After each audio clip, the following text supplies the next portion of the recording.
Pois bem, hoje nós temos aqui a satisfação de receber o Dr. Nadir Jorge Rassi. Ele me disse que ele faz Rassi, perdão.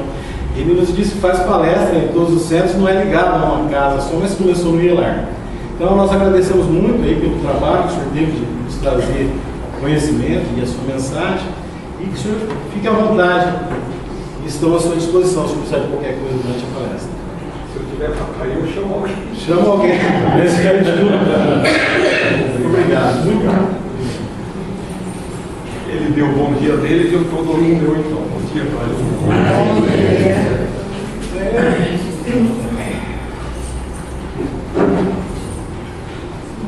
Existem 3 assuntos complexos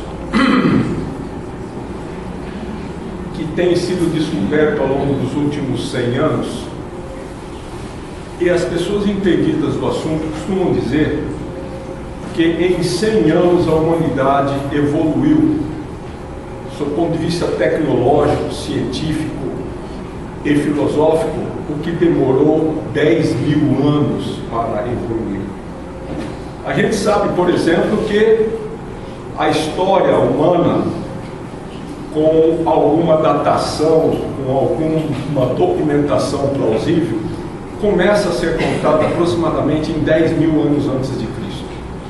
Para vocês terem uma ideia, no ano de 1900, o mundo tinha 3 bilhões de habitantes. Entre o ano 10.000 antes de Cristo e o ano 1900, nós tivemos uma evolução e uma procriação de seres humanos, o que significa dizer um montante reencarnatório na Terra de aproximadamente 3 bilhões de almas, sem contar o vai e vem. Estima-se aproximadamente que num espaço de tempo entre 80 e 100 anos, a humanidade é renovada. Então, a cada 100 anos, nós temos um vai e vem de almas que passam para a erraticidade, outras que retornam à encarnação, de tal forma a cumprir os desígnios probatórios e evolutivos de cada ser humano. Mas no ano de 1900 nós tínhamos 3 bilhões de habitantes. Alguém sabe quanto nós temos hoje, no ano 2016? Nós levamos 100 anos para mais do que dobrar a população do que aquela que nós tínhamos há 100 e poucos anos atrás.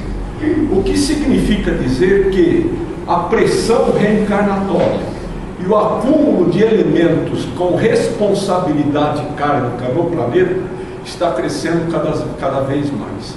E paralelamente a esses valores, nós temos então um grupo de grandes mestres, de grandes gênios da humanidade, que descobriram e que argumentaram em cima desses 3 assuntos complexos, que nós vamos fazer uma tentativa de colocar de uma forma pouco didática, para que haja uma confrontação entre esses assuntos e o espiritismo propriamente dito. A primeira grande descoberta, aproximadamente no ano de 1900, foi a física quântica. Depois nós tivemos a teoria da relatividade com Einstein, primeiro com Max Planck, um físico alemão. Para vocês terem uma ideia, o país que tem mais prêmios Nobel que existe no mundo é a Alemanha. Quem não sabe, então fique sabendo. Depois vem Estados Unidos, depois vem o resto. Esse sujeito descobriu física quântica. Paralelamente a ele, com suas descobertas extraordinárias, veio Einstein, fundamentalmente acrescentando valores à teoria quântica e fazendo argumentos teóricos sobre a teoria da relatividade. E mais para frente, um pouquinho, aproximadamente em meados do século passado, nós tivemos uma explosão de conhecimento com a descoberta da dupla hélice do DNA. Quer dizer, a intimidade celular foi desvendada, a partir da qual nós temos, então, alguns rigores de estudo hoje em dia que são verdadeiramente fantásticos. Agora, dando um salto sobre esses assuntos, Em aproximadamente no começo dos anos 50 do século passado, alguns cientistas russos, depois seguidos por cientistas americanos, fizeram uma experiência tentando reproduzir em laboratório a origem da vida. Esses caras montaram um aparato no laboratório de tal forma que permitiu com que dentro de uma redoma, dentro de uma bola de vidro, fossem reproduzidas as condições climáticas dos primeiros tempos da Terra. Fizeram o que fizeram, e no final das contas, o que eles viram é que foi possível descobrir o que nós chamamos de tijolos da constituição humana, que são os aminoácidos, são células que constituem toda a base de sustentação humana. Por isso é que se diz que, para que haja vida em um planeta, é necessário que haja água em algumas circunstâncias e a ocorrência desses elementos que são chamados aminoácidos. Acontece o seguinte, que uma vez produzidas essas substâncias, apesar de serem imperfeitas e serem completamente diferentes e de características físicas diferentes dos aminoácidos que nós fabricamos, que cada um de nós fabricamos, eles não tinham como explicar, por exemplo, como é que essas estruturas, como é que esses compostos foram agregados de tal forma que pudessem servir como sustentação para a vida. Aí fizeram, conseguiram nada, a sobrevivência dessas moléculas era muito precária, acabou dando em nada. Mais tarde, os pesquisadores descobriram o seguinte: antes de chegar nesse aspecto, nós vamos fazer o seguinte argumento. Suponhamos que todos nós não tivéssemos um local físico para nós fazermos o nosso estudo, os nossos bate-papos aqui. Onde é que nós estaríamos agrupados? Na calçada, na rua, debaixo de uma árvore, que seria até muito pitoresco, mas não seria o conveniente. De tal forma que é possível que uma aglomeração humana seja confinada a determinados sítios, a determinados lugares, para que então uma mensagem seja adequadamente transmitida. Esse grupamento químico, bioquímico, necessitaria obrigatoriamente da existência de alguma coisa que os envolvesse, para que no envolvimento eles pudessem então fazer com que houvesse as causações necessárias para que a vida fosse constituída. Quer dizer, para a propiciação de futuras almas encarnantes. E isso demorou bilhões de anos. Mas o que poderia ser essa coisa capaz de fazer com que houvesse o envolvimento dessas moléculas? Uma célula, uma membrana.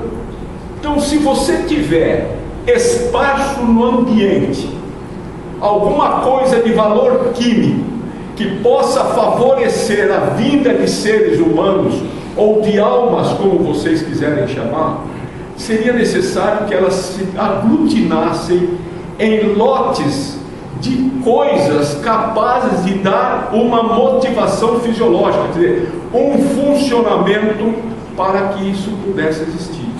E foi aí então que a ideia da existência da membrana que recobre a célula, que é a minúscula parte do organismo, fosse de tal forma sintetizada para que então as estruturas mais complexas pudessem partir daí. Das células nós tivemos então os órgãos, sistemas e vai por aí fora. Até que então a propiciação de novas almas para a Terra fosse possível. Muito bem. Agora nós vamos dar um salto a respeito disso para fazer alguns argumentos importantes. Se você for estender o seu conhecimento para os grandes filósofos da humanidade, você vai ver que nós temos basicamente 3 classes de argumentadores. Nós temos uma classe de filósofos que fazem argumentação diante de determinadas elucubrações, de pensamentos e de experiências que eles têm, e que transformam aquela mensagem no papel para que então haja os seus seguidores. Então, essas pessoas têm a originalidade de fazerem argumentos que são próprias de sua lavra, do seu conhecimento, mas que não estendem sua sabedoria para elementos de espiritualidade. Aí nós encontramos uma segunda classe de filósofos que escrevem determinadas formas que são resultado de verdadeiras inspirações que eles têm, de acordo com visões, por assim dizer, místicas e espirituais. O exemplo clássico que nós costumamos citar sobre isso é Nietzsche, um sujeito louco que viveu até o final do século retrasado, século XIX, e que escreveu coisas que, se você for ler, a primeira impressão é que você não entende nada, a segunda impressão é que você entende alguma coisa, e cada vez que você lê, você tira uma conclusão. O outro extraordinário, que é um cara que eu gostaria de levar para casa para dormir comigo e aprender com ele, é Fernando Pessoa. Aqueles que já leram Fernando Pessoa sabem exatamente do que eu estou falando. Então, essa classe dessas duas classes são pessoas que, de certa forma, trouxeram à humanidade valores intrínsecos de filosofia para nos acrescentar no conhecimento da espiritualidade. Existe um último tipo de escritores que hoje em dia são eminentemente materialistas e que não acreditam em Deus, não acreditam em causações primárias. O exemplo clássico é um maluco, um idiota chamado Richard Dawkins, que é um inglês de uma inteligência extraordinária e que escreveu um livro chamado Relojoeiro Cego e Deus uma imbecilidade. Então, seria interessante que alguém de vocês lesse esse cara aí para saber, ou para dar risada, ou para realmente fazer troca dos argumentos que eles têm. O que é que os materialistas realmente argumentam em função de coisas que nós estamos, graças a Deus, cansados de saber, e que vão de encontro às ideias de espiritualidade? Eles argumentam que esse Deus preconizado pelas religiões é um Deus impossível de existir, e vai por aí afora. Nós não vamos entrar no mérito do debate, porque é uma coisa muito extensa. Mas o grande problema desses caras aí, sabe qual é? É que eles fazem os mesmos argumentos que nós fazemos contra as religiões, que fazem pregações e dogmatismos já lascados, já surrados. E nós temos hoje em dia o predomínio da religião católica, com todo o respeito que ela nos merece, que de fato traz uma ideia infantil a respeito da existência de Deus, sem fatores de causação argumentados, enfim, uma série de coisas que já estão vencidas há aproximadamente 50 anos. Então, os mesmos argumentos dos materialistas são os nossos argumentos, com a diferença de que nós temos alternativas para explicar as coisas. Eles simplesmente negam e vai por aí afora, fazendo com que o dogmatismo católico protestante de outras religiões que não têm nenhum estudo de espiritualidade são limitados. Então, o que significa isso tudo? Significa que nós temos um time de torcedores para esses cientistas que fazem argumentações filosóficas, ainda que verdadeiras, mais limitadas, um time de elementos que tem interpretação extraordinariamente bonita a respeito da espiritualidade, das visões espirituais, e um outro time que não acredita em absolutamente nada disso. Existe naturalmente um quarto tipo de pessoas, de escritores, que é aquele exatamente com os quais nós estamos lidando todos os dias com argumentações espíritas e filosóficas baseadas em experiências já comprovadamente perfeitas. Bom, mas o que é que isso tudo tem a ver com as circunstâncias? Ora, os materialistas, como é a maior parte de todos os que pesquisam a origem da vida e a constituição, a causação da existência humana, eles têm argumentos materialistas.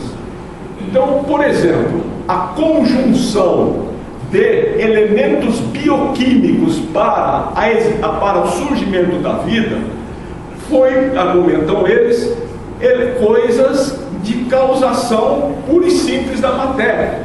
Então eles dizem o seguinte, que o fato de ter existido aminoácidos foi um arranjo da matéria para que aquilo fosse possível. Mais tarde, a propiciação da existência de uma membrana, de um elemento que envolvesse esses valores, seria outro arranjo da matéria. Como se a matéria por si só fosse proficiente, fosse por si só causadora desse elemento. Então, nós temos lá elementos orgânicos e inorgânicos que teriam, por assim dizer, inteligências próprias, eles chamam aquilo de contingência, para que então surgisse a vida na Terra. Ora, meus amigos, meus irmãos, é impossível você separar coisas tão complexas e tão embelezadoras, tão magníficas, de uma inteligência que exista por trás disso. É impossível. Você não pode simplesmente admitir que o simples fato de existir fósforo, potássio, cloro, sódio e outros elementos da natureza, que eles tenham de si para consigo inteligência própria para que aquilo fosse possível. Daí surge a existência de uma consciência que já é pré-existente no universo, capaz de comandar esses valores e dirigir toda essa fisiologia, todo esse funcionamento, toda a constituição anatômica, para que então a vida pudesse surgir. Essa consciência nós poderíamos, por assim dizer, didaticamente dividir em alguns setores. Uma grande consciência, por assim dizer, cósmica, capaz de sempre comandar todas as causações existenciais, uma consciência que comanda as atividades de animais, plantas e minerais na Terra, que sobrevive externamente a esses valores, externamente às pedras, externamente às plantas e externamente aos animais. Até que em um determinado momento misterioso, essa consciência é incorporada em seres agora ditos humanos, para que então o ser humano seja portador de um quinhão dessa consciência para a constituição da sua vida consciente e da sua vida de provações. Então, basicamente, nós temos uma consciência que comanda toda essa atividade no cosmos. Nós temos consciências intermediárias que comandam os interesses de cada ordem. Nós temos consciências que comandam nós como atividade, nós como seres humanos, e animais, plantas e minerais como elementos individuais, cursando o caminho da evolução. E nós temos também uma consciência que está diretamente envolvida com os valores próprios da existência, que é o nosso subconsciente, que nada mais é do que a existência do arquivo de memórias espirituais que vem sendo guardado ao longo das encarnações. Estima-se aproximadamente que a nossa humanidade atual tem aproximadamente 7.000 anos. Estima-se que a nossa humanidade atual tenha aproximadamente 7.000 anos. Nós não vamos entrar no mérito, naturalmente, de fazer quem é de vocês que tem 7, 6 mil ou 5 mil, mas houve um determinado momento misterioso em que a sua estrutura física foi sendo adequada para receber almas de outros orbes, que receberam de outros órgãos, que receberam de outros orbes, de acordo com os interesses de legislação, de condução, de direção desses valores por determinados, por assim dizer, engenheiros siderais. Nós sabemos tudo isso em cima do que está escrito no livro dos Espíritos. E aqueles que se dizem espírita que não leu Allan Kardec, está mais do que na hora de fazer essas recordações. Portanto, nós temos uma consciência própria hoje. O único ser que anda sobre a Terra, capaz de reconhecer-se individualmente e que sobrevive com a sua individualidade depois da morte, é o ser humano. Todos os demais não têm essa propriedade. E nós, dentro da nossa consciência própria, nós temos um subconsciente que é um arquivo, que é a memória de encarnações anteriores. Isso tudo está diretamente vinculado com tudo aquilo que vocês têm aprendido aqui, com as nossas inclinações atuais, com as nossas futuras encarnações diante de determinados valores que nós estamos recebendo agora, e vai por aí afora. Meus irmãos, o que é que comanda, por exemplo, a atividade de uma ave que reconhece o amor por seus filhos e que alimentam desesperadamente esses filhotes? O que é que comanda a imigração de pássaros quando chega o inverno para determinados locais onde a existência deles é mais possível?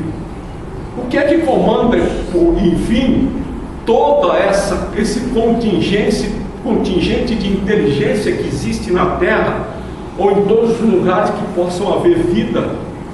É exatamente a consciência que está colocada fora da existência dessas, por assim dizer, almas coletivas.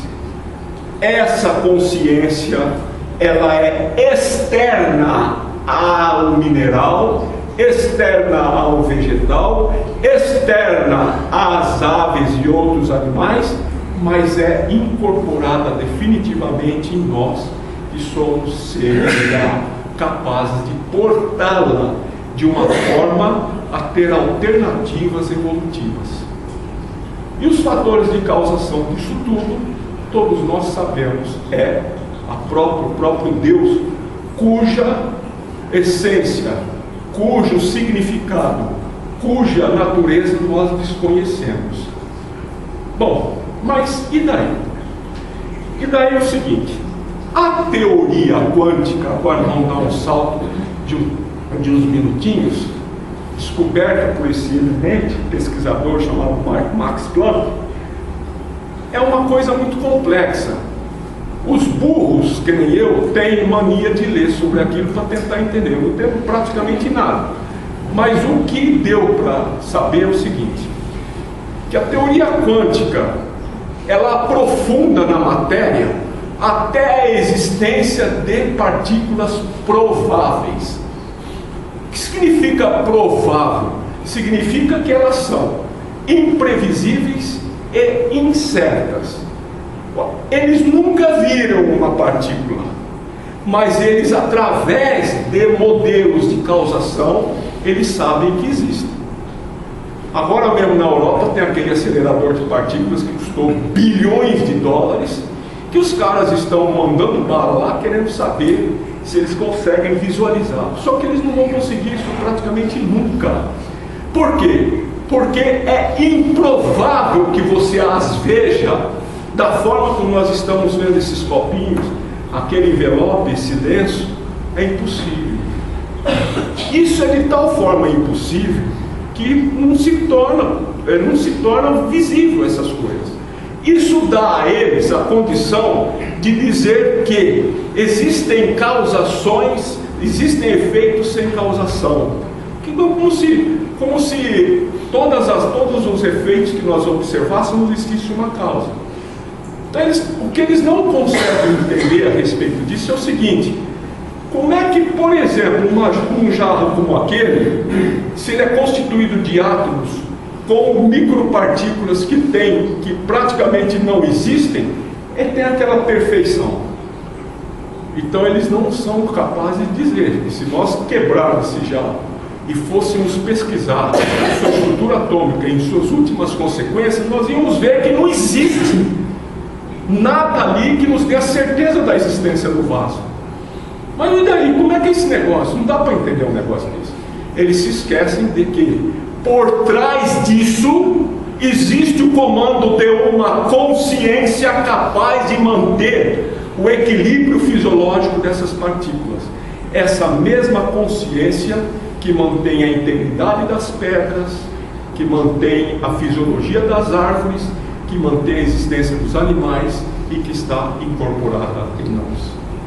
Essa é a grande diferença, porque os caras não acreditam na existência de um ser superior ou de uma consciência externa, porque eles não veem a olho descartado e não vão ver nunca. Aí, diante disso, Einstein quis aproveitar a deixa, que era um sujeito religioso, disse o seguinte: o fato de nós não sabermos o que é que comanda a organização disso tudo não significa dizer que essa organização não existe, simplesmente porque nós não a conhecemos. Não é porque você não conhece é que você vai dizer que não existe uma causa para um efeito conhecido. Foi aí que ele disse a fase cérebro, né? Deus não joga dados com a natureza. Mais tarde ainda, ele descobriu a teoria da relatividade. A teoria da relatividade, dentre outras coisas que os burros não conseguem entender, é o seguinte: o tempo está diretamente relacionado com a quantidade de massa de um determinado planeta. Qual é o significado disso? Significa o seguinte, que quanto maior o planeta for, maior concentração de elementos materiais, o tempo passa menos depressa. E nos planetas ou nos orbes em que a existência de massa é pequena, então o tempo passa mais depressa. Trocados em miúdos, o seguinte: se você colocar um foguete girando na estratosfera da Terra, ele vai girar, por exemplo, um número X de tempo durante num espaço um X de tempo. Cada vez que esse foguete se afasta da Terra, ele vai desempenhar o mesmo espaço com um tempo cujo passamento é inferior. Outro exemplo: se o sujeito pegar um foguete aqui na Terra aos 25 anos de idade e viajar à velocidade da luz durante 25 anos, quando ele voltar, o amigo dele que tinha 25 anos vai estar com 50, ele vai estar com os mesmos 25. Então você dorme com um barulho desse. Só que nós não temos ainda nenhum veículo capaz de desempenhar a espantosa velocidade da luz de 300 mil quilômetros por segundo. Qualquer coisa que fosse possível dessa natureza, nós teríamos a desintegração do ser humano dentro de uma nave que andasse a essa velocidade. Mas, gente, qual é o significado disso tudo? O que tem a ver física quântica? O que tem a ver relatividade com o espiritismo? Em primeiro lugar, a física quântica está se aproximando de um vazio da matéria exatamente onde está predominando a existência da espiritualidade. Eu não creio que vá demorar muito tempo até os caras comecem a descobrir esses valores. Os valores de atuação espiritual no ser humano. Porque se você fala da inexistência de probabilidade de achar uma partícula na menor condição de matéria, é porque você está pulando desse mundo para um mundo de consciência que comanda todos esses valores. E a teoria da relatividade diz que, de fato, nós temos dimensões capazes de ter valores de tempo e de espaço completamente diferentes daquele que nós conhecemos. Se eu levo 15 minutos para chegar da minha casa até aqui, e eu estou aqui enquadrado numa estrutura física, dentro da relatividade isso passa a ter valores diferentes. Por exemplo, se você morasse em Plutão, em Saturno, em Marte, enfim, em outro planeta qualquer. E essa aproximação de valores físicos com o conhecimento da espiritualidade, então faz com que nós tenhamos o paralelismo entre o que o Espiritismo apregoa e que muitas outras religiões ou filosofias já vêm apregoando ao longo do tempo, especialmente aquelas que já foram feitas na Índia, com aproximadamente 5 a 7 mil anos antes de Cristo.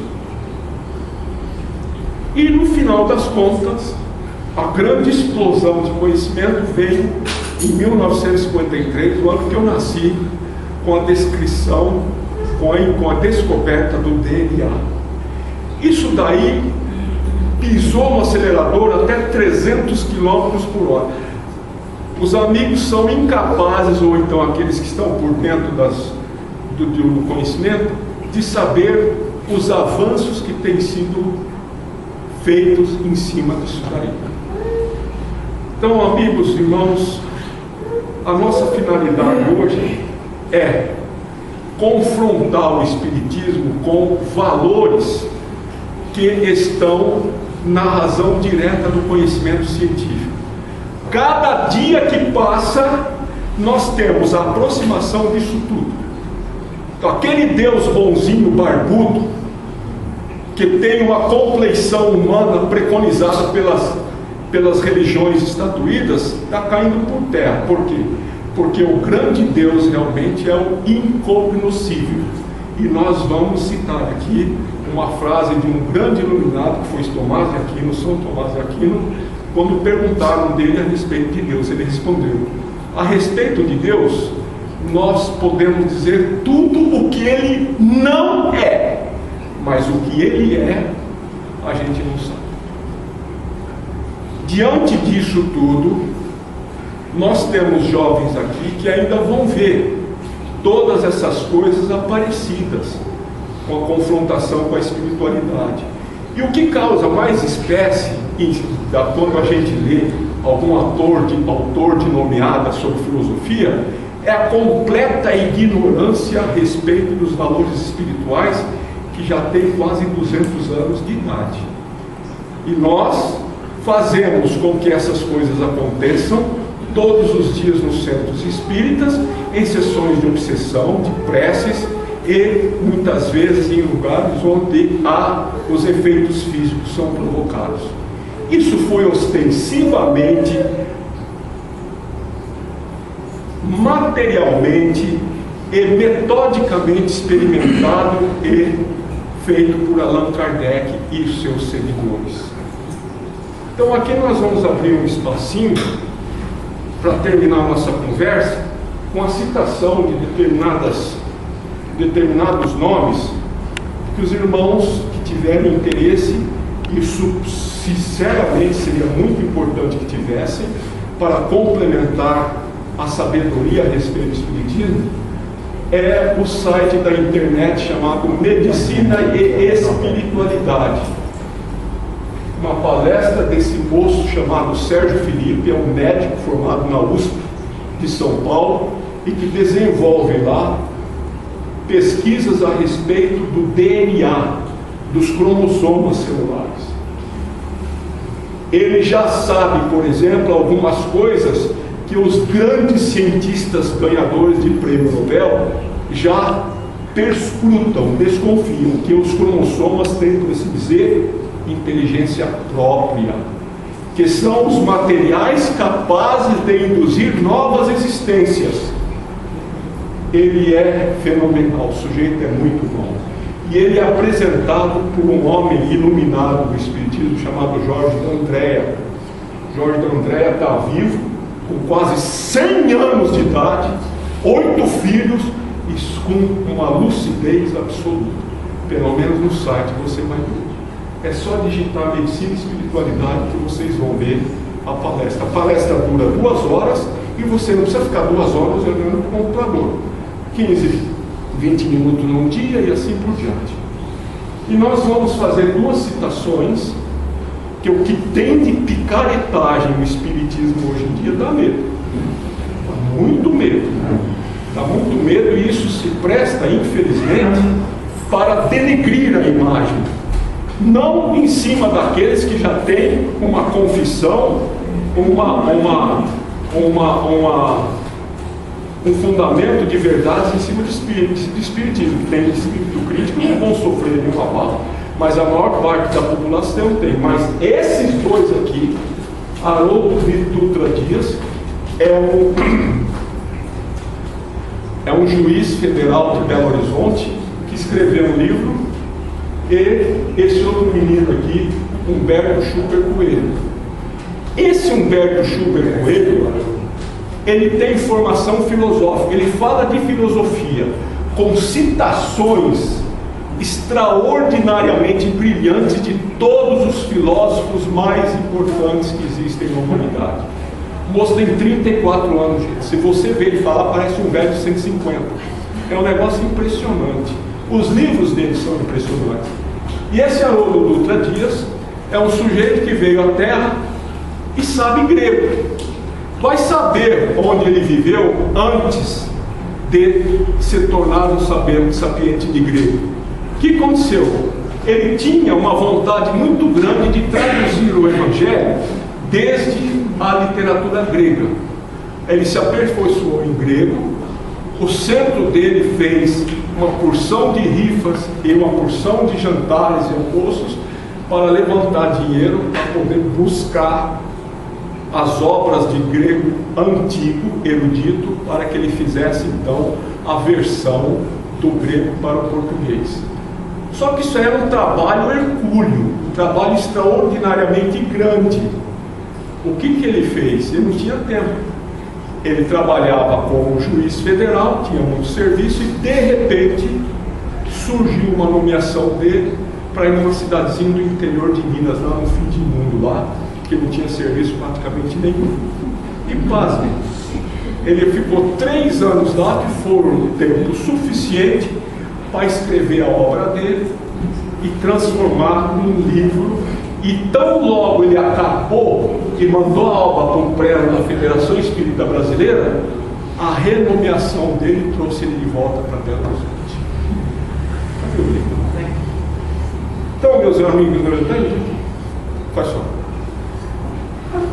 Hoje, as pessoas que se interessam e têm um grande interesse a respeito disso tudo, estão citando essa obra desse moço como referência mundial, principalmente nos países de língua latina, porque até hoje não se conhece uma tradução tão perfeita desses valores.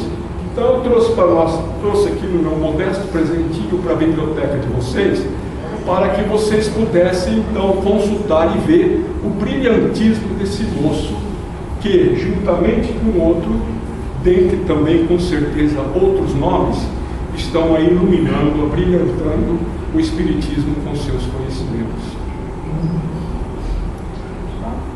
Gente, é só isso. Muito obrigado pela atenção.